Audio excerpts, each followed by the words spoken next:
morning, Bicolandia! At ngayon nga guys, nandito kami ngayon sa Bicol, sa aming lugar. So, ayan na nga guys, si Paddy Man ay naglilinis ng isda.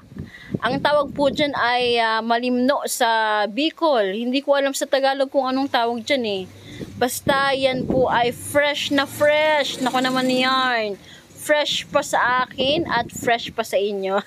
Charing. Ayan, nililinis niya nga ang ating isda. Ang gagawin naming luto dyan is prito at yung tinatawag sa aming, ano nga yun? Yung may sabaw? Kusido. Alam niyo ba yung kusido guys? Sinabawan na may kalamansi. Tapos, kamuting kahoy. Yun, dahon ng kamuting kahoy. Ganon. Diba? Sana all laging fresh yung ulam natin, diba? Ang sarap talaga magstay dito sa Bicol, guys. Grabe, sa probinsya namin. Kasi yung dagat dito ay katabing bahay lang namin. Kapit bahay lang namin. Ayan, guys. So, dyan na lang nagtatapos ang ating vlog. Thank you so much for watching.